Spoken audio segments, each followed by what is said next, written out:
Hey guys, before you watch the video, I just wanted to make you aware that my hair is messed up in it. I didn't notice until after I was done shooting the video. However, I am not going to reshoot the video because it was something from the heart, something I was currently going through, and it was candid and spur of the moment, and I feel that reshooting the video would make it fake. So I don't want to reshoot it. I'm not going to reshoot it. I hope the message still comes across and it's not too much of a distraction. I am really sorry. Better luck next time, right? What can you do? Hey, good morning. Coffee. Okay, so I woke up and I was thinking last night, I have like pretty bad anxiety, so I'm always thinking about stuff, and I was thinking about how hard it is to fit in for me as a mom. And I constantly sit there and I wonder, like, what is wrong with me? What am I doing wrong? Why don't I fit in? I'm constantly critiquing myself. And I can't really pinpoint it. So I don't know if I'm the only one who has this problem, or if every mom just feels like she doesn't fit in.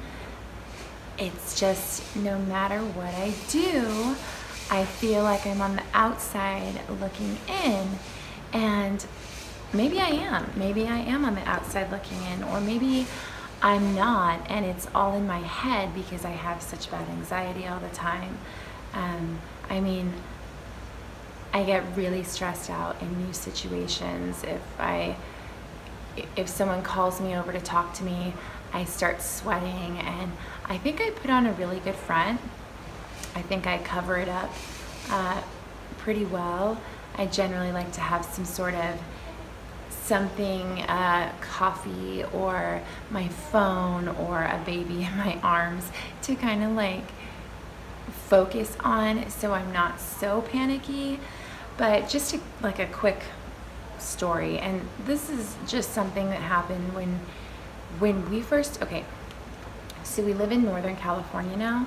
We were from Southern California, and we basically gave up everything to come here. We spent every last dime that we had to come here.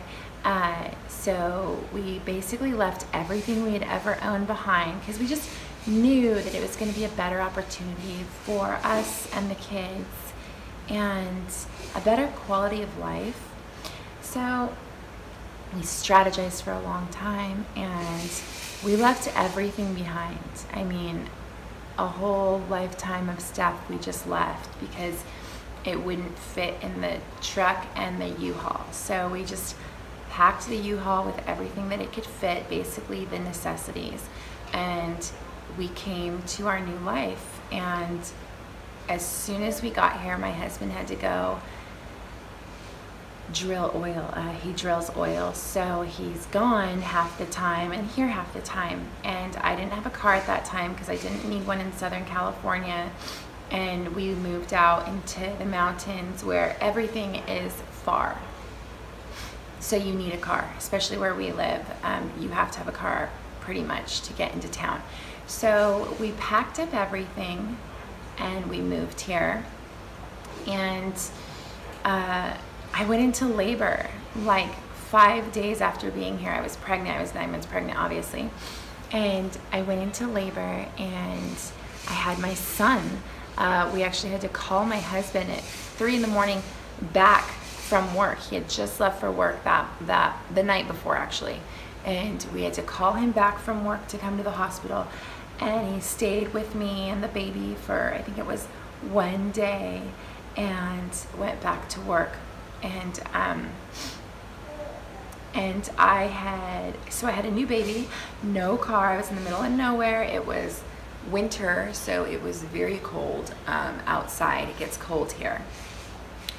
So I had signed my 11-year-old up for baseball, figuring I could just figure it out. I'll do whatever I have to do for him to have a good quality life, be involved in sports, do whatever I have to do. Well, the baby came sooner than expected, so I had no car. James had to go back to work, and my son had his opening ceremony, and I wasn't able to get to the store because James was only able to come home for those couple days when the baby was born, and then he left again. So we weren't able to get a stroller. All the things we planned on getting before the baby came, we weren't able to get because he had to leave immediately and I didn't have a car. And so I had no stroller. I had clothes and diapers and such. But so a family friend had come and dropped off an old, like 1970s old, like an old double stroller that was just happened to be in the garage or something. And I was so thankful. But that thing was not pretty. I mean, the straps had broken, so I had to like tie the baby in so that he wouldn't fall out. It was dirty and rusted, but it was something, so I was happy. And obviously not thinking about making a new impression or a first impression in a new town, especially with all my son's age group parents and such. So it's freezing outside, and I have a 1.5-year-old and a brand newborn baby, and my son's opening ceremonies are coming up, and I could not be there for him because he already gets put on the back burner so much because he's older than the other two that he's able to care for himself. So I had to be there. So I called a taxi and I loaded the newborn and my 1.5-year-old and my 11-year-old in a taxi. And we pulled up in this small town's opening ceremonies. Everyone, it seemed like, I mean, maybe this was just the anxiety manifesting in me, but it seemed like everybody was there, circled around, and we pulled up in a cab, freezing cold weather. I have a backpack on so I can have as much stuff in there that I could possibly need for this newborn. There's a bathroom to change him in case he has an act, like goes to the bathroom and I have to change a diaper. There's a bathroom, but it's freezing. So it's pretty much a nightmare. And it seemed like everyone just kind of turned and watched as I pulled this rickety, old, broke down stroller, 3 kids, 2 babies, 1 11-year-old, myself, out of a taxi cab to attend this opening ceremony. So that was my first impression in my new town. And that has never stopped replaying in my head. It just won't. It won't stop replaying in my head. I feel like that impression maybe kind of defined me in this new town, but I keep trying to fit in. And everyone's nice. No one's mean to me. But I notice I'm not the mom that a mom goes out of her way to get the phone number or wants to set up, arrangements for our kids to get together or things like that.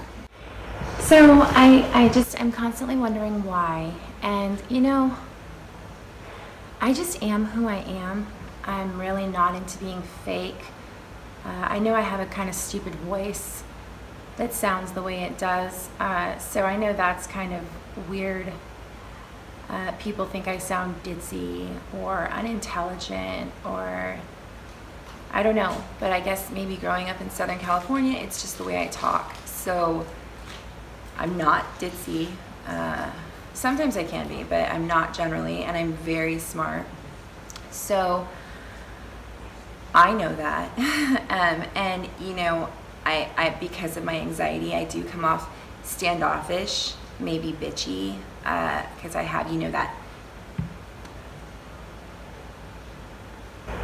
Because I have that face, and I'm constantly in my head. So I have a very serious face and I might seem unapproachable.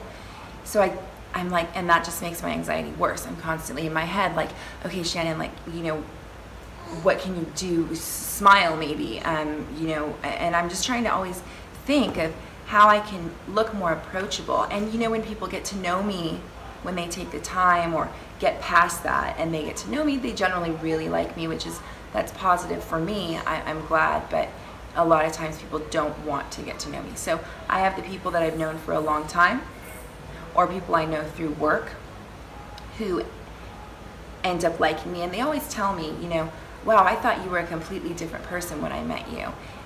And it's not because I'm a stuck-up person or a bitch or whatever. It's because I have such bad anxiety that I am in my head and I look so serious because I'm constantly thinking about everything that I'm doing and stressing, and it makes me look unapproachable. So that's something I'm working on. I don't know if I'm alone. I don't know if there's other moms or just women out there or people who suffer from severe anxiety that deal with this, but it is a nightmare because it is so hard to make new friends when you don't even look like someone can come talk to you. Anyways, that's my rant for this morning. It's not any problem solving or any advice because I am still struggling with it. It's just kind of an awareness that you just got to give people a chance. I would love it if some mother or new person took to me, like, at my son's baseball games, they're all sitting together and talking and laughing, and they invited me over a couple times, but you could tell it was just like kind of awkward, just me there. And I don't think that is all in my head. I just think that I don't fit in. But I fit in with my kids, and that's okay, and my husband. And if you don't suffer from really bad anxiety, try to give that outsider mom a chance. Maybe she is totally weird and not worth hanging out with, but maybe she's not, and maybe she's just super anxious and doesn't know how to fit in and doesn't even know how to act. Baby's not going to give you much more of a chance. So that's what I wanted to talk about today. I hope Bye, you liked guys. the video and it was helpful. If so, please hit that like button. Also, don't forget to subscribe so you can see more of us in the future.